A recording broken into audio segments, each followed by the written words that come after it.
Buenas tardes. Bienvenidos al ciclo de actividades por videoconferencia que brinda el Colegio Público de Abogados de la Capital Federal. Hoy, como actividad organizada por el Instituto de Derecho Tributario, contamos con los doctores Susana Corinti y Daniel Barbato, que nos hablarán de actualidad impositiva. Les recomendamos que mantengan los micrófonos en silencio para evitar interferir en la locución de los expositores y de surgir alguna pregunta, la realicen vía chat. Ahora sí, le damos la palabra a los doctores. Bienvenidos. Hola, buenas tardes. Acá estamos nuevamente con Daniel en el ciclo de jurisprudencia, de actualidad de jurisprudencia tributaria, que gentilmente el doctor Haddad nos permite dar, y vamos a continuarlas el próximo cuatrimestre. Hola, doctor Balián, ¿cómo anda? Gracias por estar. La verdad que para nosotros es muy importante que ustedes estén. Bueno, los que ya me conocen, yo soy abogada, ejerzo la profesión de manera independiente y actualmente soy la vicedirectora del Instituto de Derecho Tributario del Colegio de Abogados de la Capital Federal. Bueno, soy autora, escribo sobre los temas de contenido tributario, y tuve el honor de compartir con Daniel Barbato durante casi 20 años la columna de jurisprudencia tributaria del Cronista Comercial, que hasta a partir de este año no se publica más. Bueno, Dani, si querés presentarte vos. Bueno, buenas tardes. Agradezco también al doctor Jorge, que está siempre presente y siempre nos acompaña para realizar adelante este tipo de actividades, que si no fuera por su energía, en lo personal, estaría mucho más relajado, y bueno, un poco él es el mentor de que estemos compartiendo este espacio.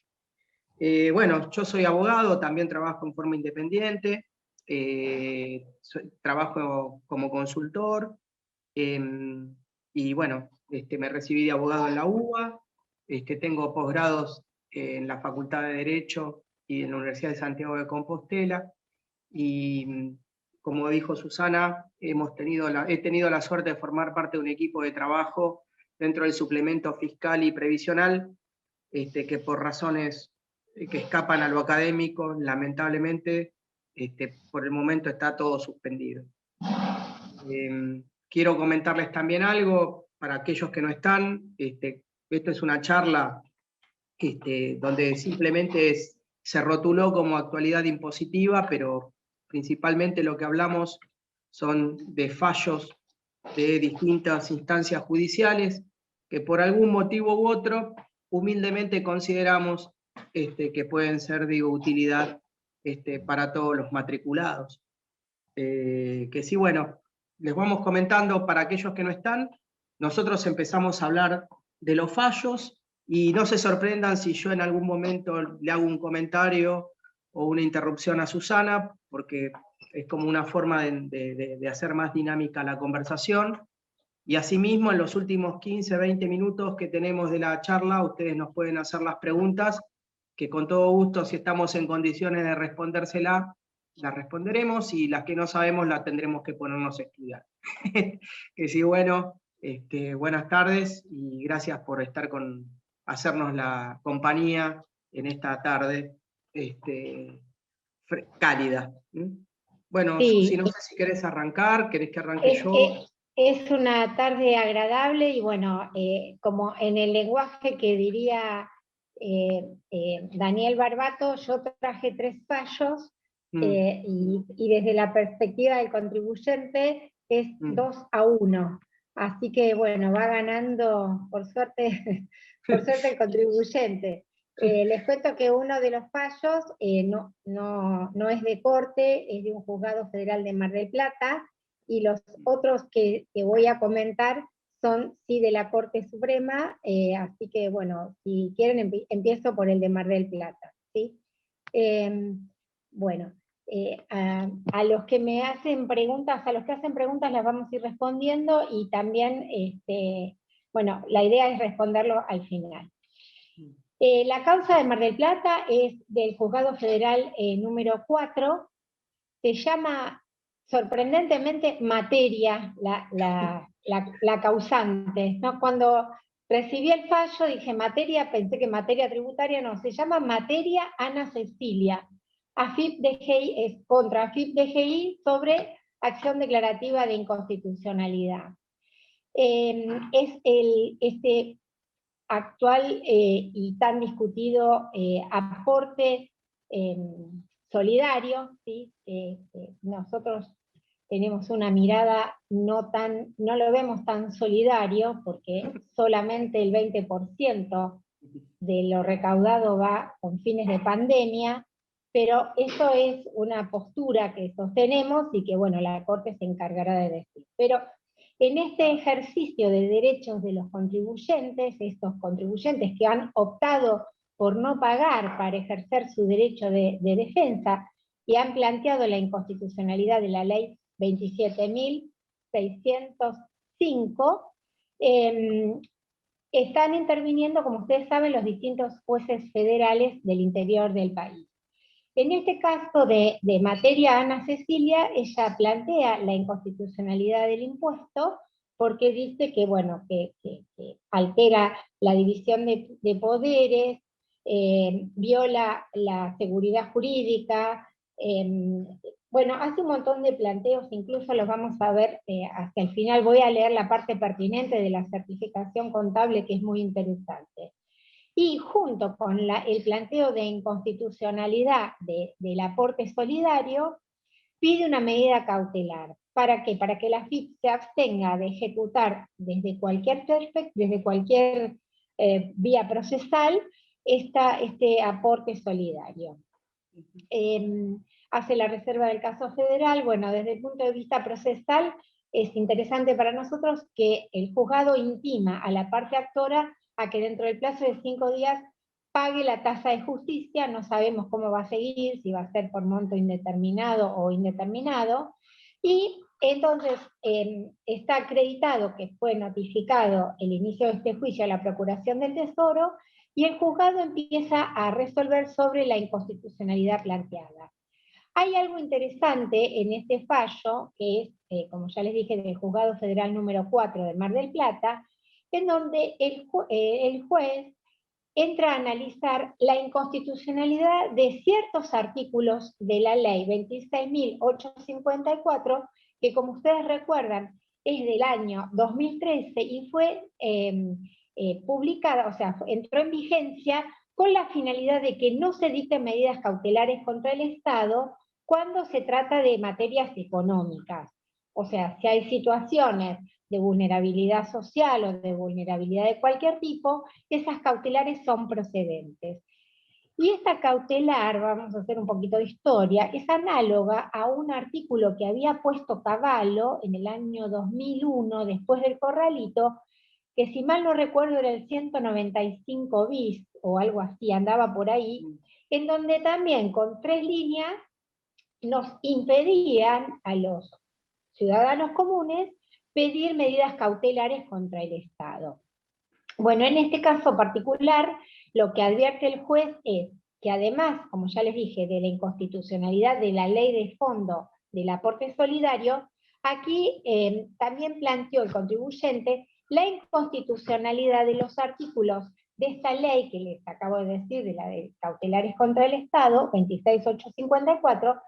¿Por qué? Porque ustedes recuerden que esta ley requiere el informe previo, o sea, es análogo a los recursos de amparo, con la diferencia que en el recurso de amparo, o en la acción de amparo, es una demanda, digamos, pero en este caso particular, si el juez pide el informe previo, digamos, la AFIP se va a defender. Entonces, lo que decreta además el juez López, que es el de Mar del Plata, él declara además la inconstitucionalidad de estos artículos de la ley 26.854 porque dice que afectan gravemente el principio de tutela judicial efectiva, de seguridad jurídica y de división de poderes, que vulnera así los artículos 14, 17, 19 y 28 de la Constitución Nacional.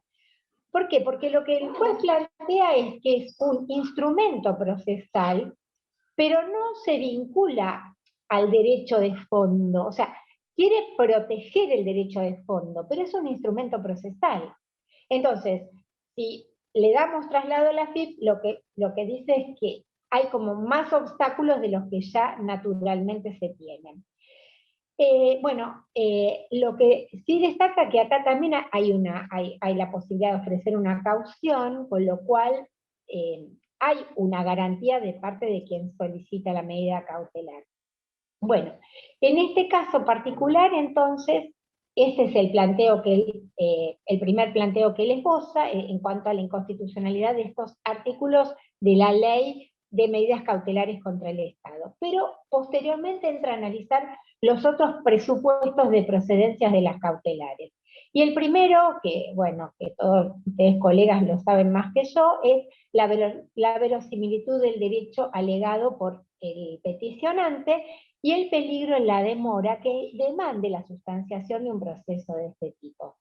Con respecto a la procedencia, digamos, a la verosimilitud del derecho invocado, el fallo, que lo vamos a estar enviando para que lo tengan ustedes también como material, después del día de hoy, es muy interesante el análisis que hace el juez del informe contable.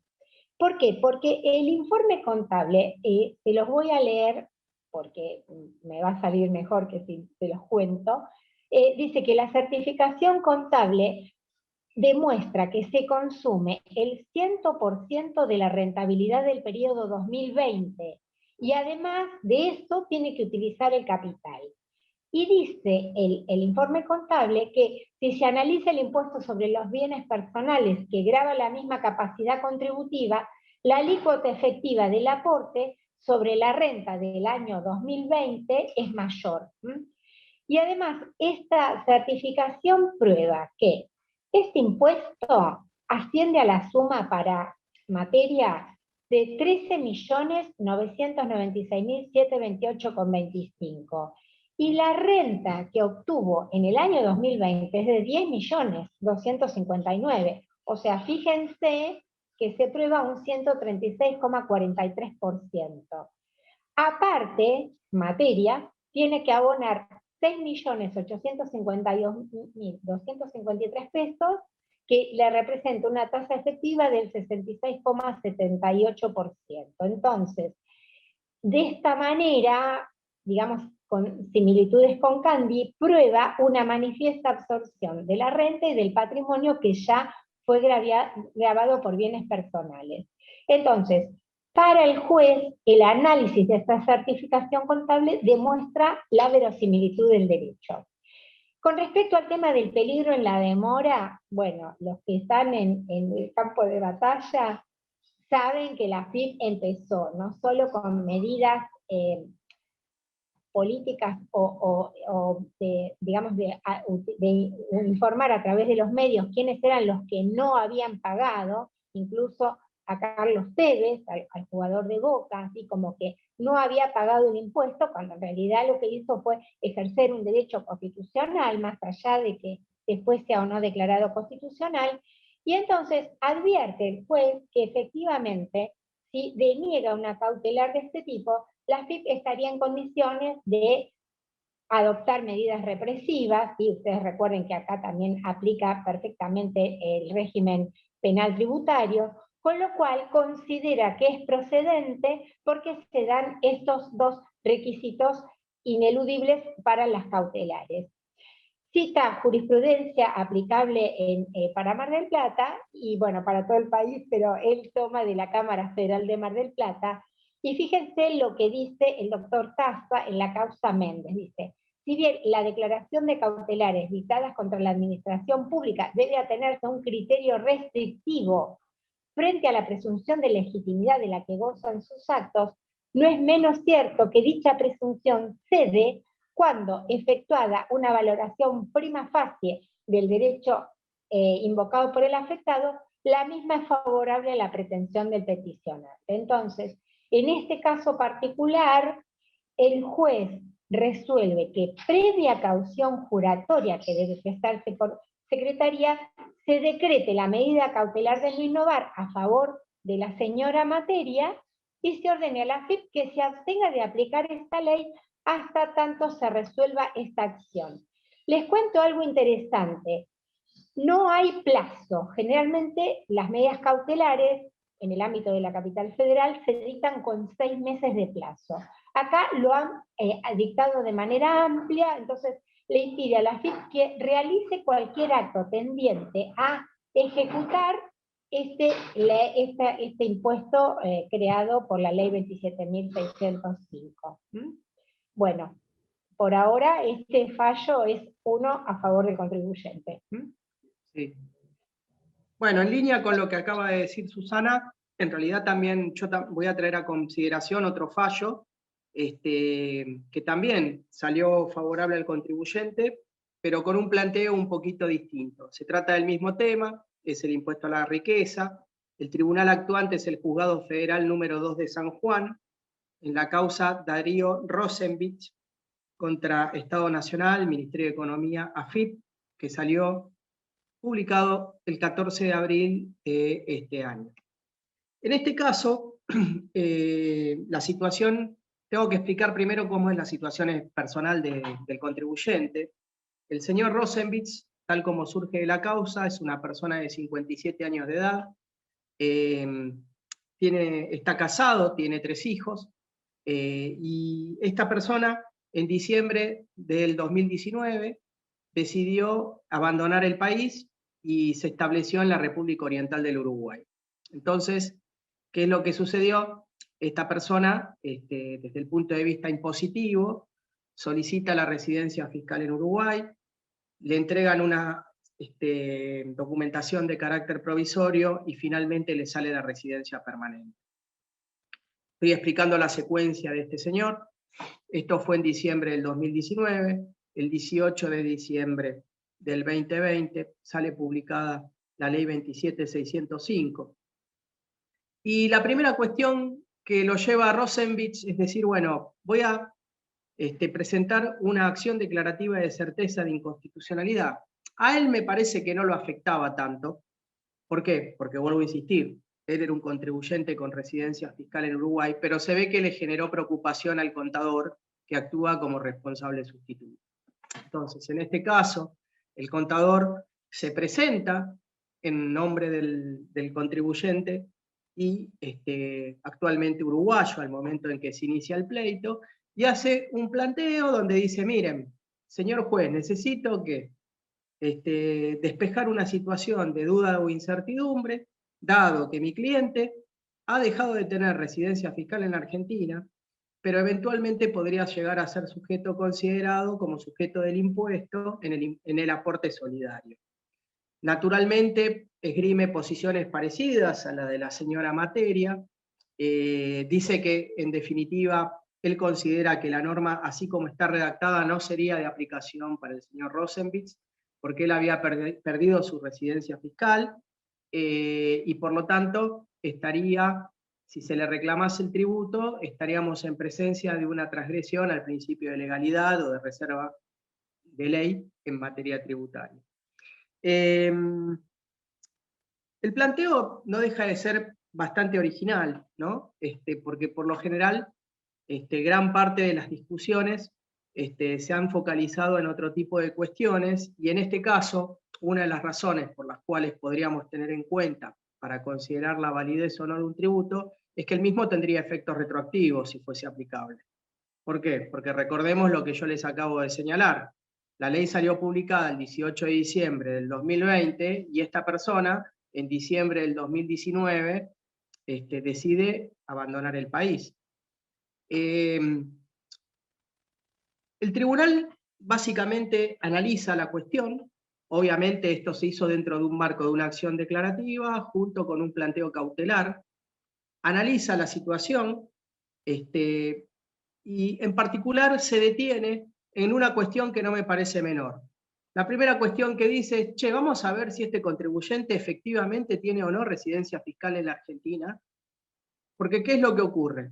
Muchos contribuyentes se han ido básicamente del país, se fueron a vivir a otro lugar, pero continúan teniendo residencia fiscal en la Argentina. En este caso, el señor Rosenbitz hizo todo bien, presenta la documentación respaldatoria debidamente apostillada por las autoridades consulares, ¿sí? El señor Rosenbitz acompaña una constancia de contratación de servicios médicos, como acá sería OSDE o Swiss Medical, y donde ahí consta que él su actividad económica la desarrolla en Uruguay, y por lo tanto, en este caso, el tribunal competente dice, bueno, la verdad sí, Rosenbitz ha demostrado con solvencia que no tiene residencia fiscal en nuestro país. Después analiza una certificación contable donde se acredita una situación de confiscatoriedad en caso de que él tuviese que abonar este impuesto a la riqueza, y por lo tanto, esa certificación demuestra, tal como surge por lo menos de lo que dice en el expediente, la situación de agravio con relación al derecho de propiedad que tendría este particular para el caso concreto. Analiza los requisitos de la verosimilitud del derecho y peligro de la demora, y en este caso el juzgado dice, miren, la verdad, en este caso sería hasta incluso riesgoso no concederle una medida cautelar.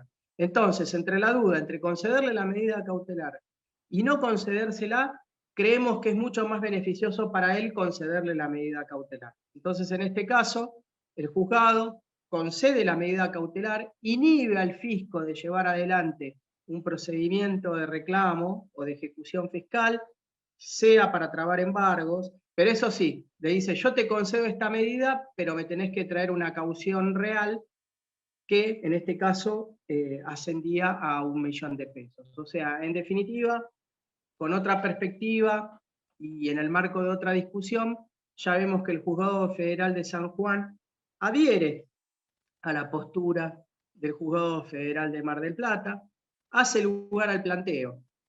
¿Cuál es mi comentario al respecto? Bueno, es una situación muy puntual. Es una situación muy puntual. Se trata de un contribuyente que ha perdido su residencia fiscal. Pero ¿por qué les traigo esta situación? Porque me ha pasado que muchas personas me dicen, no, pero yo ya perdí mi residencia, pero siguen teniendo OSDE en Argentina, siguen teniendo ligámenes o centros de intereses vitales con el país, ellos se van a trabajar afuera, pero sus hijos siguen estudiando en colegios en la Argentina. Entonces, bueno, justamente lo interesante que tiene este fallo es que desde una perspectiva diferente, el juez analizó con seriedad el tema de la residencia fiscal. Me parece que este es un punto que lo hace distintivo frente a otro tipo de situaciones que se dan básicamente en nuestra cotidianeidad profesional. Pero bueno, no deja de ser aliciente. Fíjense que de dos lugares tan disímiles como San Juan o como Mar del Plata, estamos encontrando sentencias que por lo menos escucharon la queja esgrimida por los contribuyentes. Ese es mi comentario.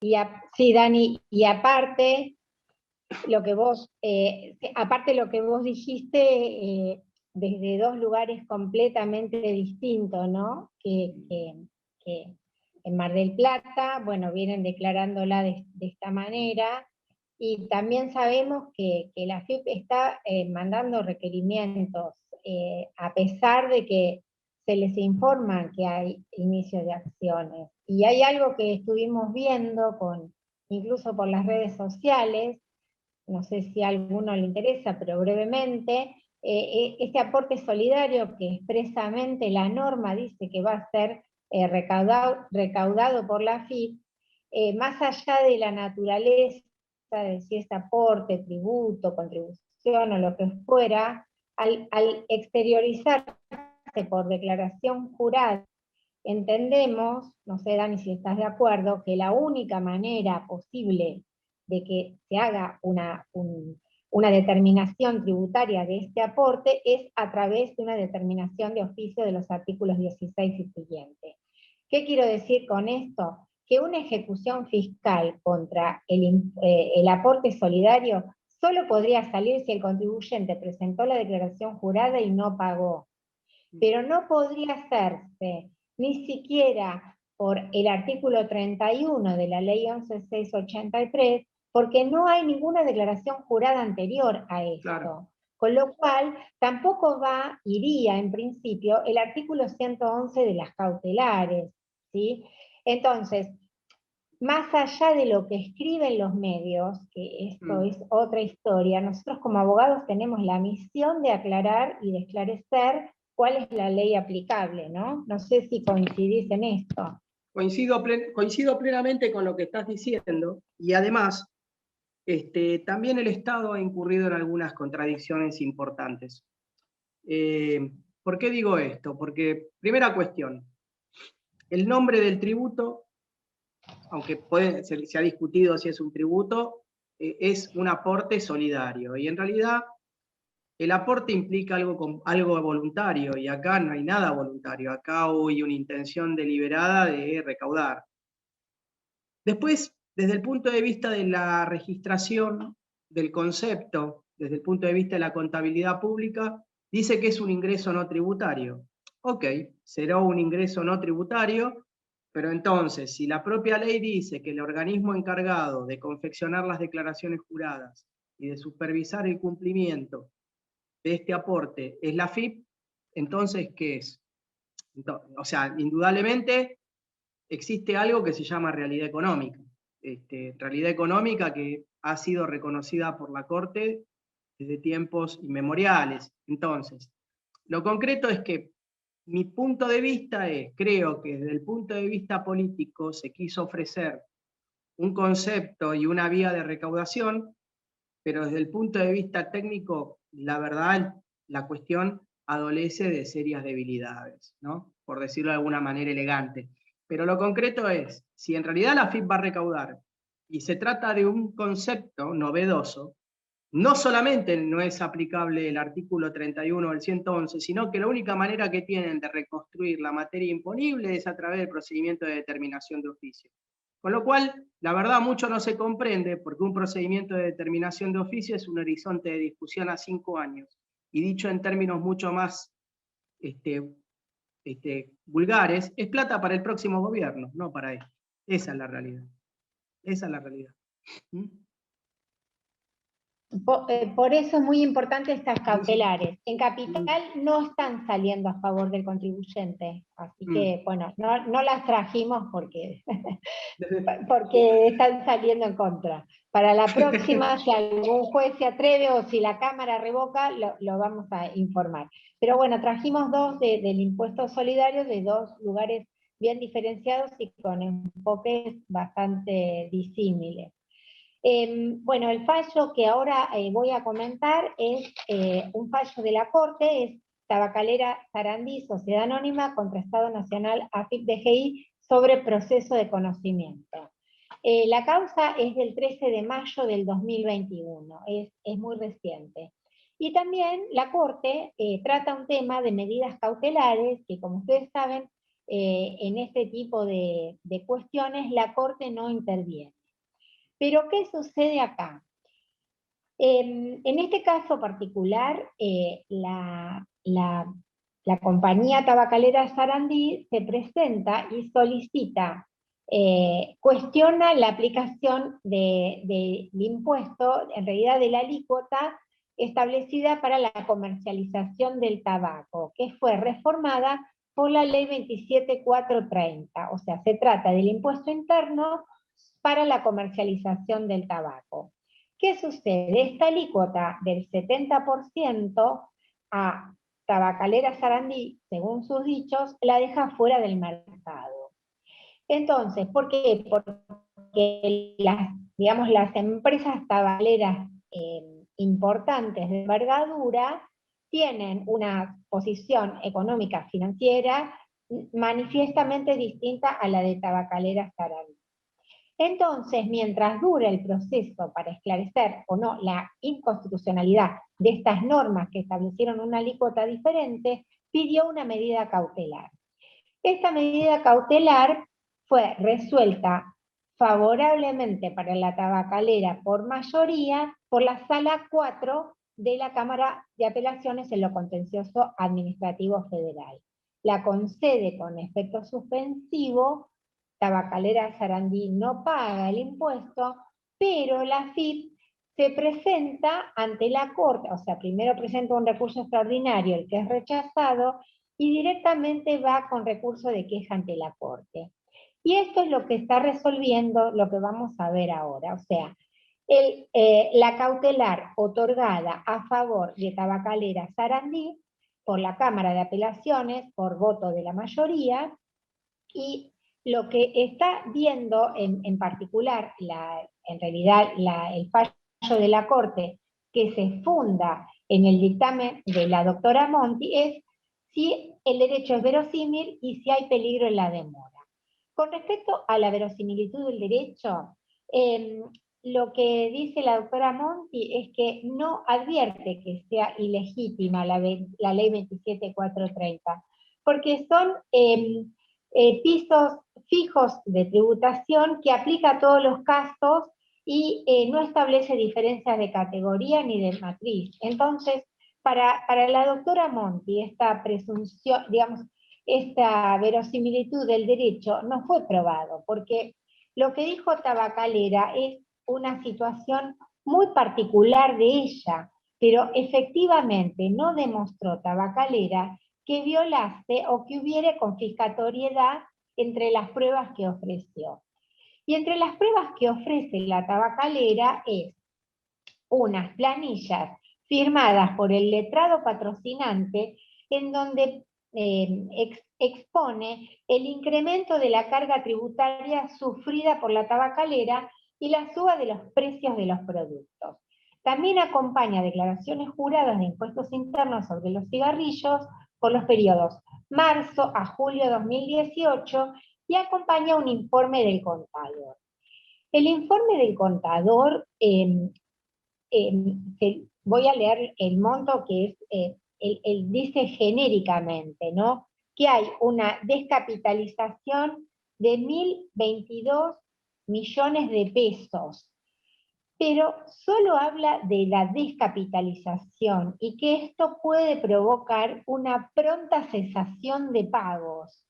Pero a diferencia de lo que vimos en la causa anterior con materia en donde estaba aprobada una real absorción, en ese caso, digamos, del capital, corregime Daniel, porque en el caso de materia se había probado esto, en este caso particular de Tabacalera no se prueba absolutamente nada, es simplemente una manifestación de parte de la tabacalera en donde dice que le afecta el mercado, que afecta el artículo 42 de la Constitución Nacional, pero no hay prueba válida a los fines de mantener o de que se haga lugar a la medida cautelar.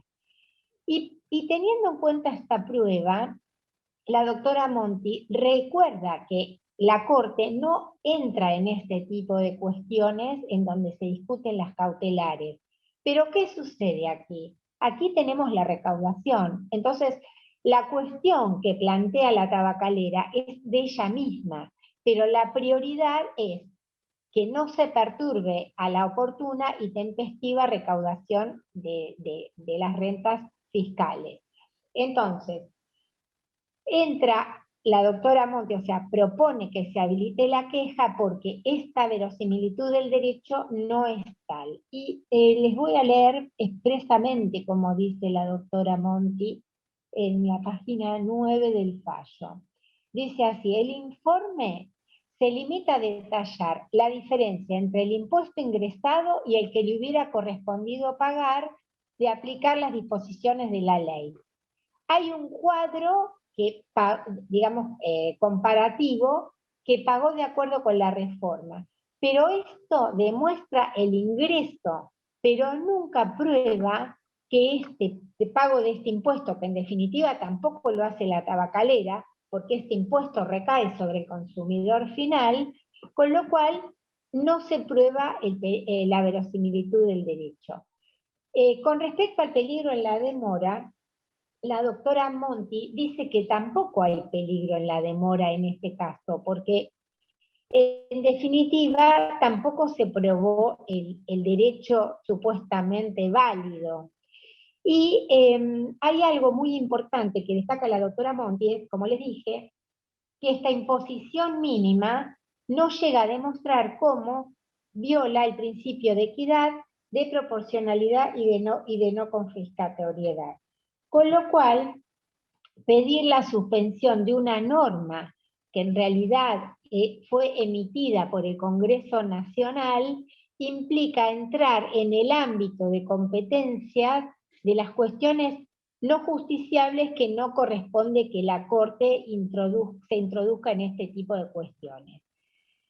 La Corte toma el dictamen de la doctora Monti, como se los acabo de comentar, pero además agrega algo muy importante, que en este último tiempo la Corte, a partir del fallo de Cristina Fernández de Kirchner, que es de abril del 2020, se encargó de destacar la importancia de la división de poderes.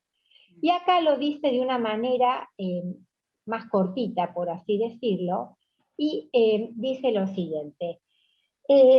Dentro del ámbito del Congreso Nacional hay argumentos deliberativos propios que son los que el legislador utiliza para diseñar las distintas leyes. Y es a través de las distintas representaciones políticas en donde exponen sus opiniones y en donde deben encontrar sus puntos de convergencia para zanjar estas diferencias de intereses.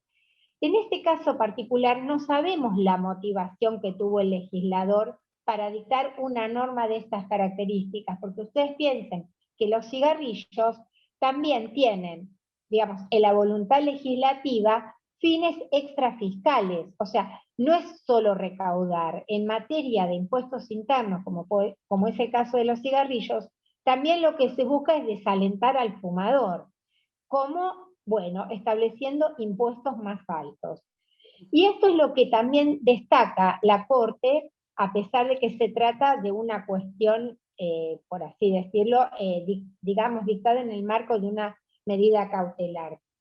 Y dice que el legislador, en esta finalidad de, digamos, de buscar recaudar, digamos, no tan íntimamente vinculado a la recaudación, establece hechos imponibles y cuantifica atributos como quiere, por así decirlo. Y ello no obsta que después la Corte haga el control de constitucionalidad que corresponde.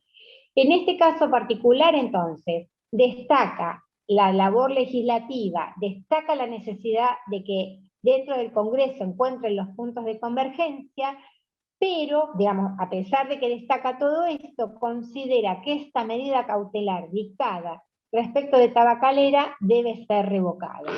Con lo cual, admite la queja, declara procedente el recurso extraordinario y revoca la sentencia con costas. O sea que acá perdió, entre comillas, el contribuyente. ¿Sí?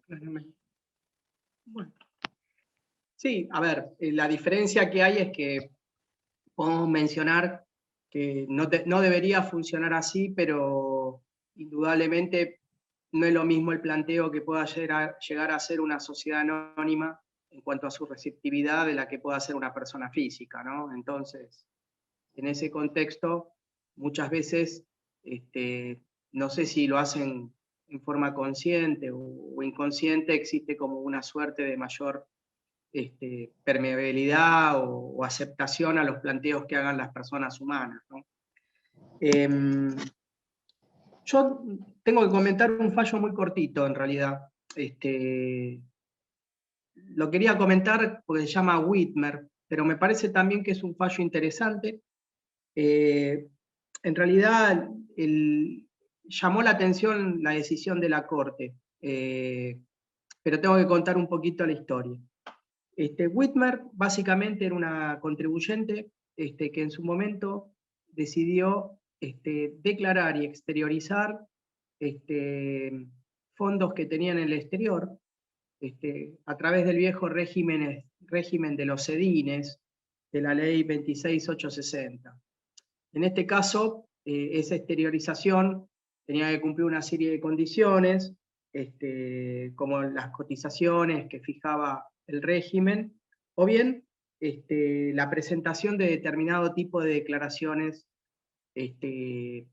juradas de otros gravámenes.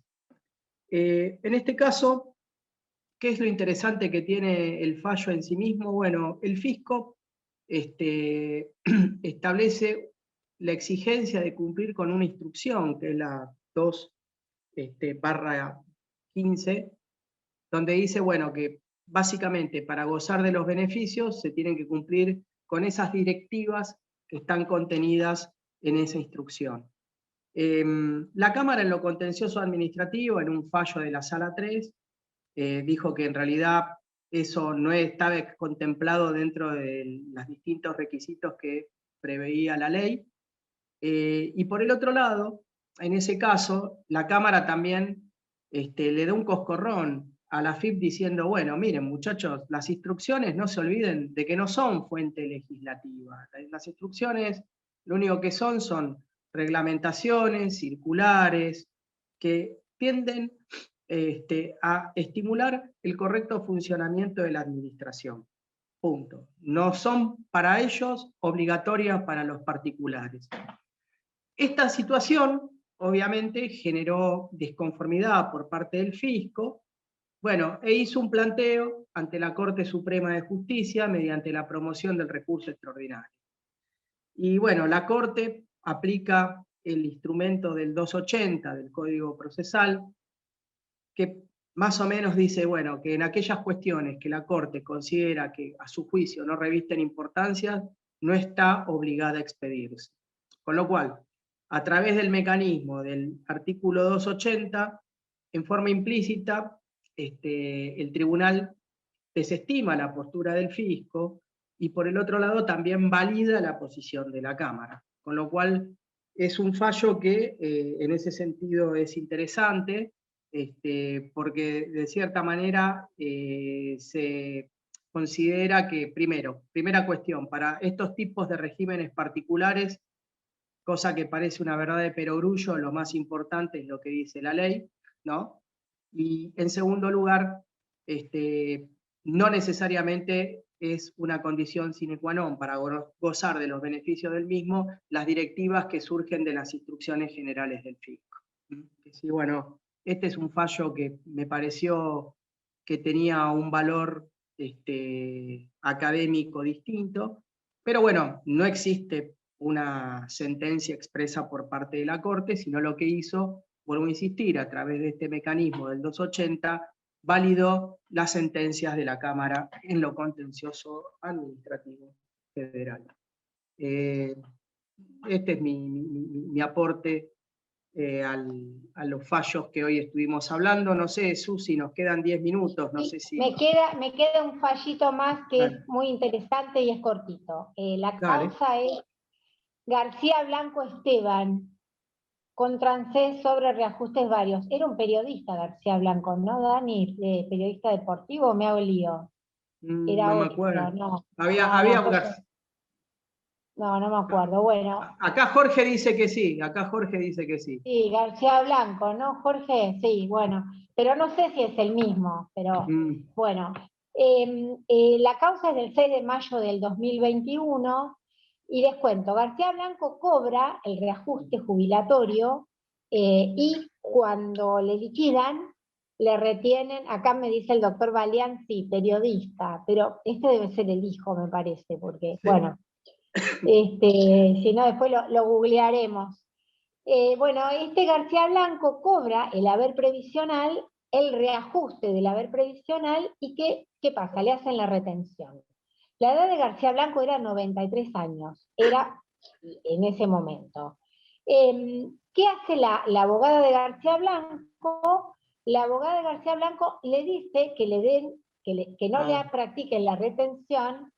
Sí, acá no me voy a desconcentrar, acá dice el doctor Ferreira que se llamaba Horacio. Bueno, entonces vuelvo, la abogada dice que le paguen íntegramente el haber porque aplica, digamos, la integralidad del haber jubilatorio por encima del impuesto a las ganancias. Fíjense los disparates procesales que solo los que trabajamos en esto nos podemos dar cuenta. El juez de primera instancia se declara incompetente. ¿Para qué? Para declarar la inconstitucionalidad del impuesto a las ganancias. Y se saca el expediente de encima. O sea, 93 años, ¿sí? Se saca el expediente de encima. Va a la Cámara, por supuesto la abogada de García Blanco apela, va a la Cámara de la Seguridad Social, interviene la Sala 3. La Sala 3, por mayoría, ¿qué le dice? Declara la competencia, pero no entra en el tema de la cuestión del impuesto a las ganancias, si va o no va. García Blanco tenía 93 en primera instancia y ya tiene 97 en segunda instancia, ¿sí?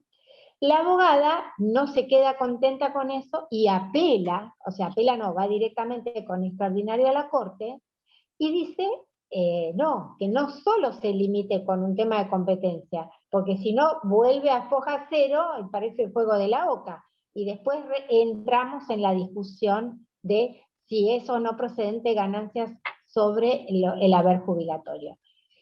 Bueno, la insistencia de la colega logró que la Corte Suprema abriera este caso y declarara la competencia de la Cámara de la Seguridad Social, o sea, del Fuero de la Seguridad Social, pero además la Corte se pronuncia y dice que el impuesto a las ganancias sobre el haber jubilatorio es inconstitucional y retoma el fallo García. Ustedes recuerden que el fallo García es del año 2019 y es de marzo, del 26 de marzo del 2019, con lo cual, digamos, aplica el artículo 75, inciso 23, y lo que destaca la Corte Suprema y lo que destaca por qué la sentencia es arbitraria, porque se trata de una persona vulnerable a quien se le está negando sistemáticamente la tutela judicial efectiva.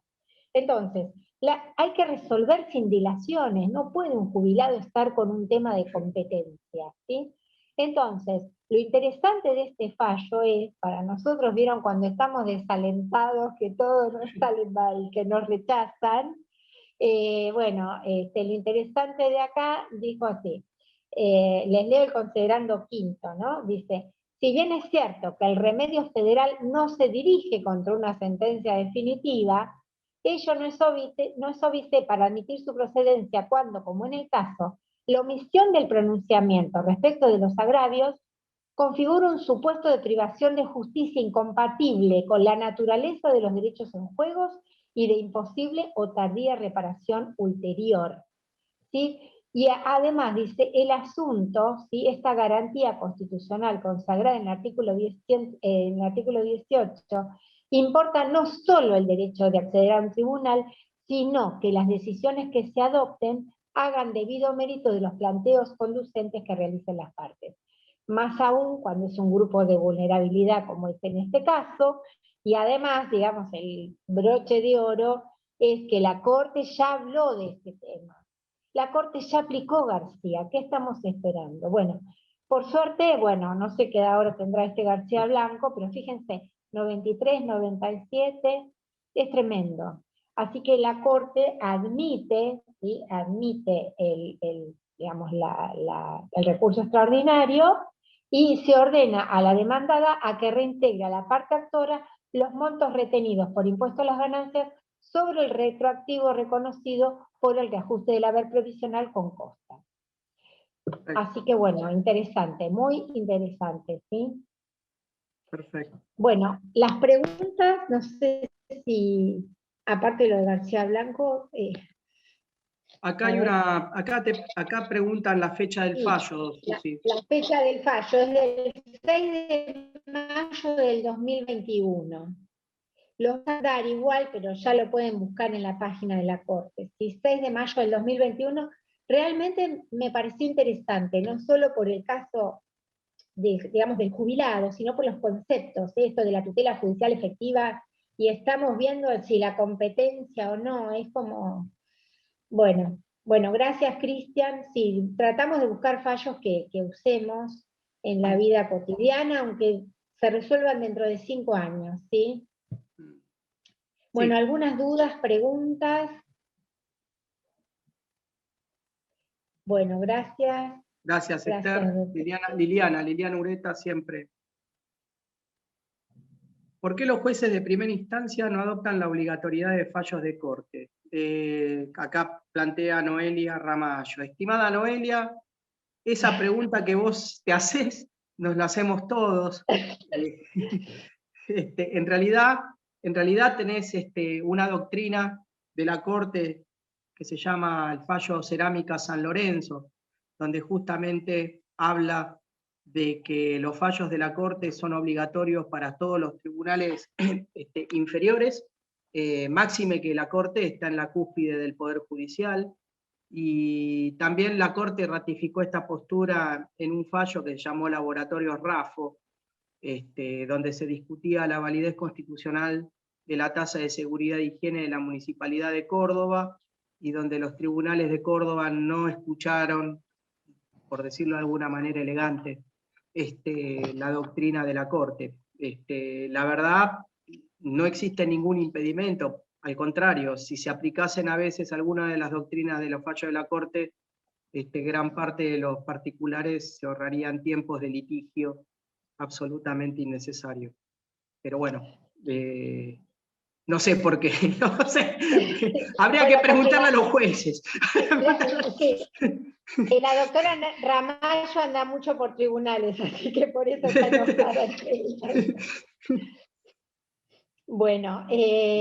Bueno, gracias Noemí, compañera de AFIP de hace mucho, y nos vemos próximamente, creo que es en septiembre, ¿no? Jorge Haddad nos obliga, nos conmina a que en septiembre debemos darla. Bueno. Sí, bueno, a ver, nosotros, ojalá que, a ver, el tema nuestro, y esto ya lo digo desde un punto de vista personal, ¿no? La verdad, a nosotros nos gustaría a veces dar más temas, o conversar, pero lo concreto es que toda esta situación de excepcionalidad indudablemente ha ralentizado no solamente los procesos administrativos, sino también los procesos judiciales. Y honestamente toda esta situación también nos ha afectado de una u otra manera. Existen situaciones que seguramente van a ser motivo de debate con Jorge y los demás integrantes de la comisión, porque vemos que existen un montón de situaciones que afectan el derecho de defensa de los contribuyentes y nuestros como colegas, ¿no? Porque no se aceptan presentaciones. El Tribunal Fiscal, por ejemplo, hace 1 año y medio que no te está aceptando presentaciones en expediente papel. Lo único que se está movilizando son los expedientes en trámite virtual.